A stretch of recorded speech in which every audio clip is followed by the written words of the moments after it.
ازيكم عاملين ايه؟ يا رب كلكم تكونوا بخير. النهارده هنعمل مع بعض الوصفه دي. هنعمل القنبله، هنعملها من الالف للياء. هنعمل كمان الرز زي بتاع المحلات بالظبط، وهنحط فيه تكه يطلع معاكي كريمي وطعمه تحفه جدا، مش هتخيريه عن بره. بجد اللي ما جربش القنبله دي لازم يجربها، طعمها تحفه جدا.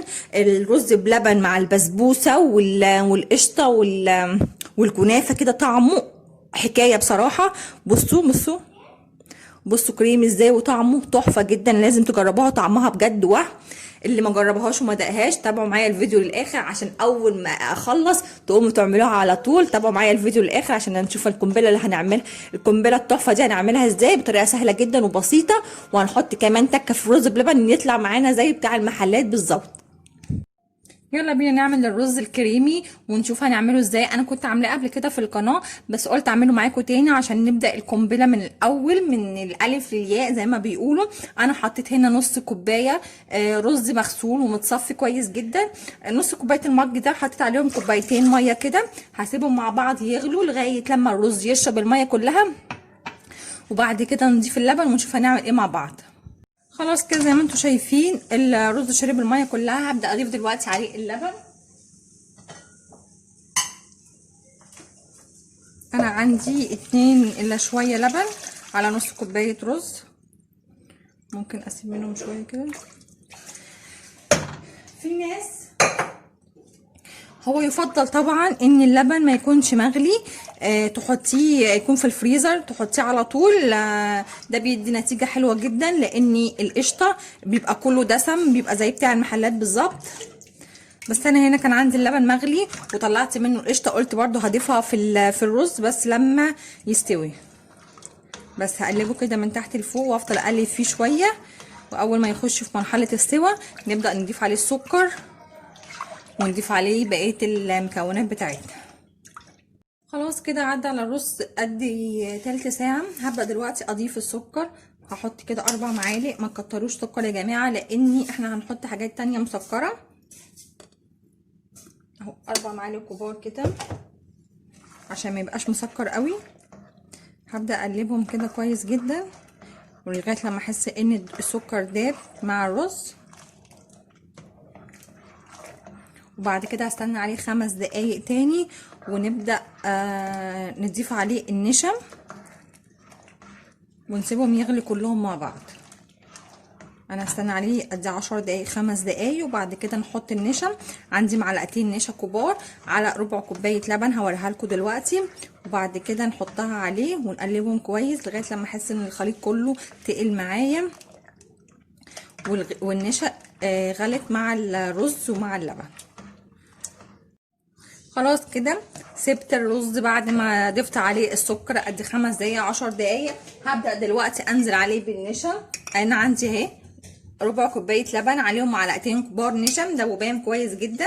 اللبن يكون بارد يا جماعه عشان خاطر النشا معايا ما تكلكعش. اهو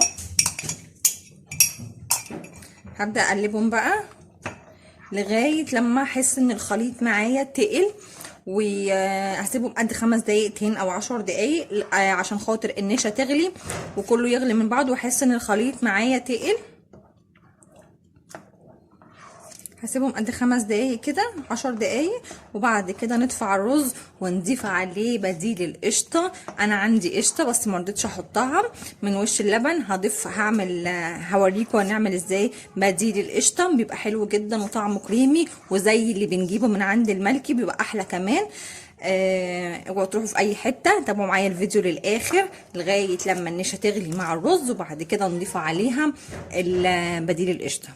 خلاص كده عندي سبت النشا تغلي مع الرز كده لغايه لما حسيت ان الخليط تقل معايا. هبدا دلوقتي اطفي عليه النار وهبدا اجيب معلقه.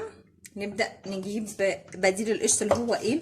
انا حطيت نص كريمه لباني او كريمه شانتيه خام، عليهم ربع كوبايه لبن، ضربتهم كويس جدا بالمضرب لغايه لما عملت لي البديل القشطه. عندك طبعا قشطه وش اللبن حطيها ما فيش اي مشكله، انا عندي بس قلت اجرب معاكم عشان خاطر اللي ما عندوش قشطه وش اللبن يحط معاها بديل القشطه، بيبقى حلو جدا وبيدي طعم كريمي خطير. انا مش هقطع الفيديو ولا حاجه، انا هسيبه يكمل عشان خاطر تشوفوا لغايه لما القشطه دي او بديل القشطه يدوب معايا مع الرز. انا طافيه النار خالص اهو، كله دلوقتي هيدوب مع بعضه وهيبقى طعمه كريمي وتحفه جدا بجد، احلى من اللي بتجيبوه من بره، احلى بكتير وانضف اهو. بصوا مخدش معانا وقت خالص، طعمه جميل، ولا تقولي لي بقى الملكي ولا الكرنك، هتاكلي احلى قنبله بجد تحفه جدا. وكمان لو مش حابه تعملي قنبله، عايزه تعملي الرز ده بس خلاص، انت بقى بعد ما القشطه كده تدوب مع الرز وكله يختلط مع بعضه، تبداي تحطيه في بولات وتحطيه في التلاجة عادي. لو عايزه تخليه ياخد وش اللبن، مفيش اي وش الفرن، وش اللبن وش الفرن مفيش اي مشكله، تحطيه في الطواجن الصغيره او اي حاجه عندك ازاز بتخش الفرن، ياخد من تحت الشوايه ما يكملش دقيقتين بالظبط، وتدفي عليه، بيبقى طعم حلو جدا برده للناس اللي بتحب تاكل الرز بلبن فرن. خلاص كده زي ما انتوا شايفين، بصوا القشطه دابت معايا وبقت كريمي وطعمها حلو جدا. هسيبه دلوقتي، هفضل اقلب كده لغايه لما البخار يطلع، عشان انا هحطه في علبه بلاستيك، مش هينفع احطه هو سخن كده، هسيبه يبرد بس شويه، يهدى شويه، وبعد كده نصبه في العلبه البلاستيك ونشوف هنعمل فيه ايه تاني. خلاص كده الرز عندي برد وطلعت منه كل البخار، واستنيته لغايه لما يبرد شويه عشان هبدا احطه في العلبه البلاستيك دي. طبعا انا فضيت منه، حطيت في الطواجن وحطيت كمان في القوالب الصغيره. نبدا نحط كده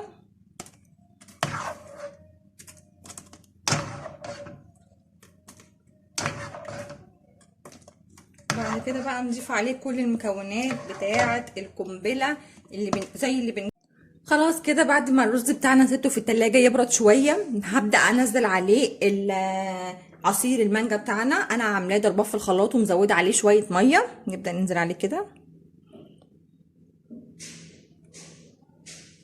انا مش حاطه له سكر خالص، لاني احنا هنحط حاجات تانية مسكره، والمانجا كده كده اصلا بتبقى مسكره فمالوش لازمه.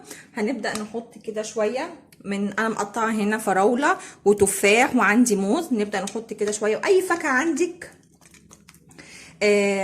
يعني في التلاجة حطيها مفيش اي مشكله، ممكن تحطي رمان كمان.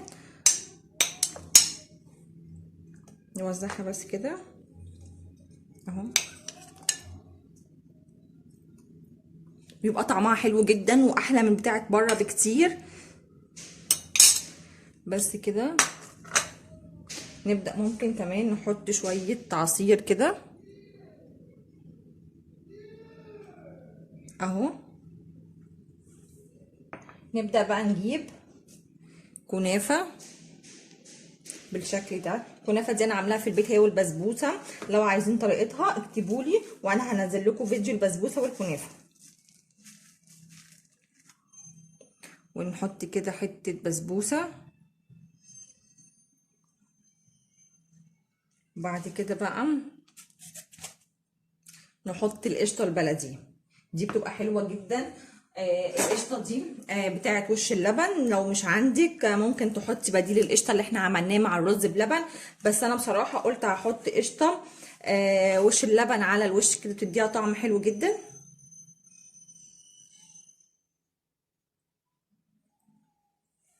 اهو، حته كده صغيره. ها ايه رايكم؟